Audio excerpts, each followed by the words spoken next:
So when Allah sends Adam alayhi salam here, he started having children. And when he started having children, subhanallah, there was a special system with which the children ended up getting married from different wombs. One narration states that there were 20 times when Hawa alayhi salam gave birth. Each time she had a boy and a girl. So the law at the time, the rule at the time was anyone born in one womb was not allowed to marry each other. They were considered the siblings. And the others were allowed to marry for the first generation, and then it changed. So each time the Sharia or the law changed. Right at the beginning, you were allowed to marry a person who was not born in the same womb as you. So you had at least another 18 people you could get married to, meaning 18 divided by 2 because boys and girls, 9. Subhanallah. And then it carried on from there and it became further and further. And what happened? They were brothers. They started fighting. The same shaitan came in. They were brothers. The same shaitan came in. He made them go to war. He made them fight each other. And as the generations went, they lost it. They lost the whole reality of the fact that they are all brothers in one.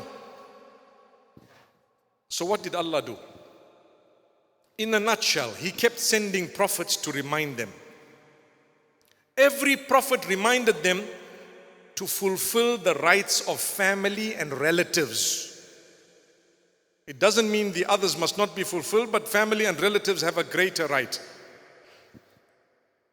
Everyone.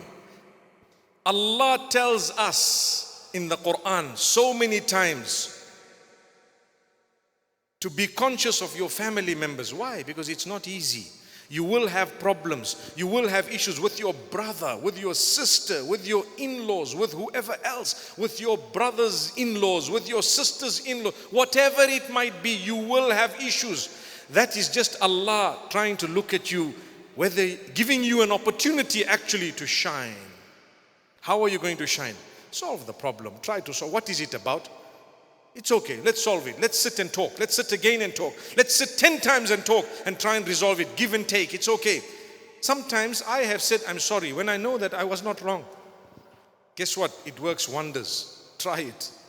I don't mean give up your rights, but something that maybe is very dear to you, you might want to stand up a bit for justice. Because yes, justice is something that Islam teaches. But when it's your own family and it's a thing that's forgivable, forgive it, leave it.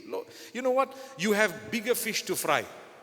You have bigger issues. And I want to tell you something very serious tonight.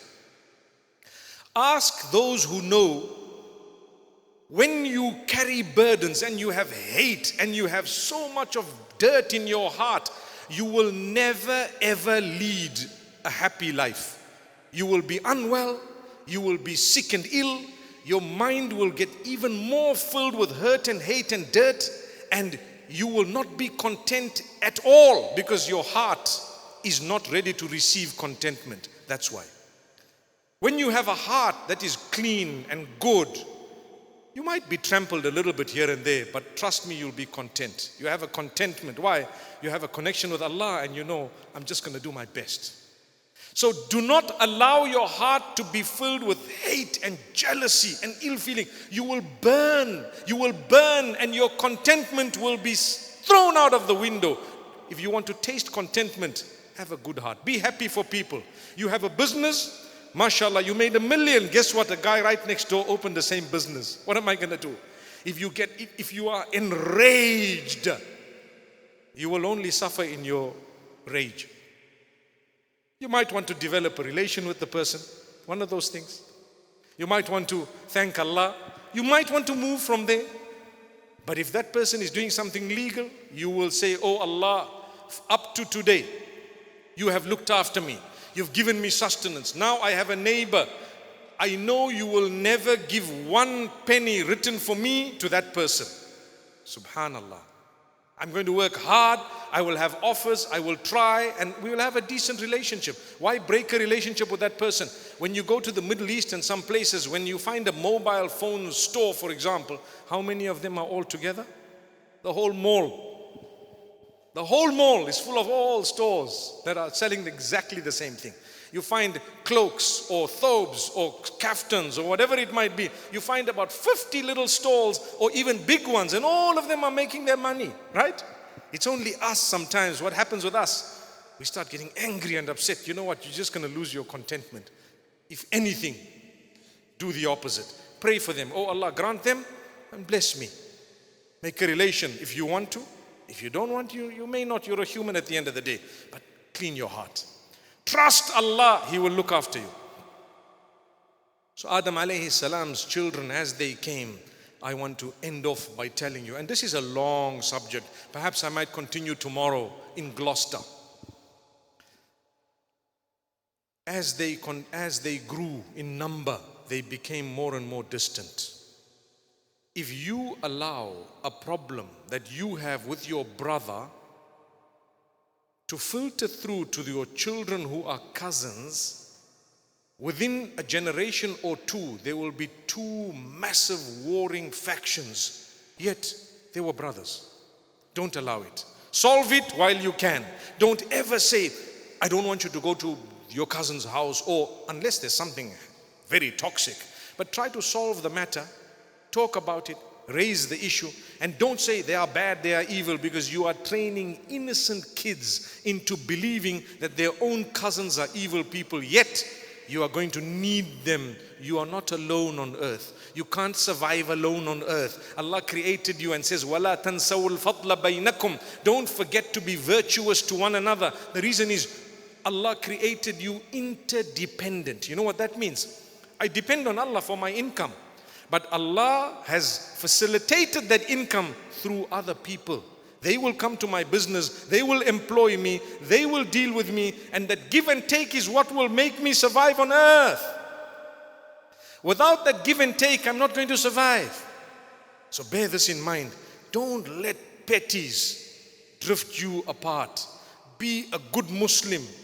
A good Muslim is one who understands whenever we make a mistake or wherever we've sinned, wherever we've gone wrong, we're going to come back to Allah again and again and again.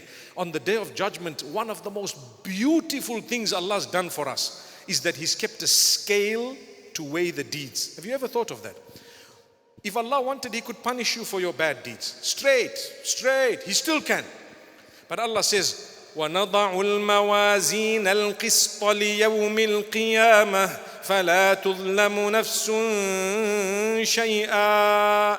On the Day of Judgment, we will install the scales of justice, so nobody will be oppressed even in a little way. No wrongdoing will happen.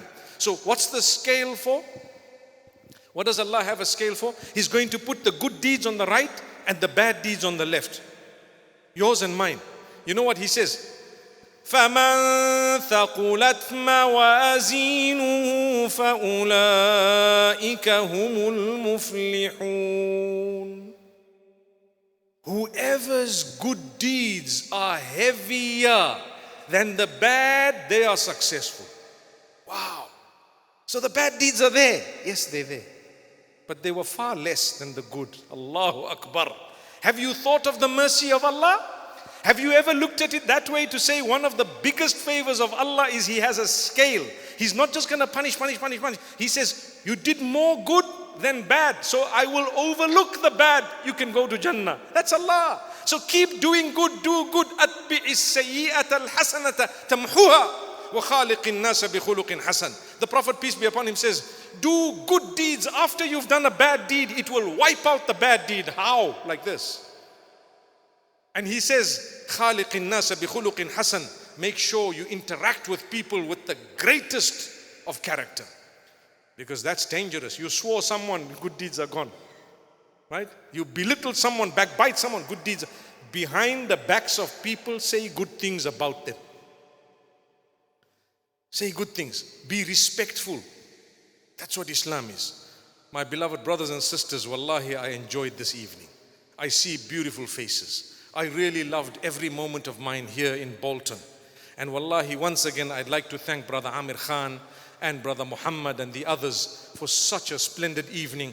Abdullah Aid has really put together something amazing, and I want to thank all of you for having donated perhaps more than 100,000 this evening. Allah knows best what the figure was. Brother Rahim was stuck in bad weather with the trains all cancelled today, but mashallah, he made it. And when he made it, he came and he addressed us. I knew it was going to be a little bit late. I know there is school tomorrow, but nonetheless, one day in the whole year is not a bad idea. May Allah Almighty bless you all. I love you all.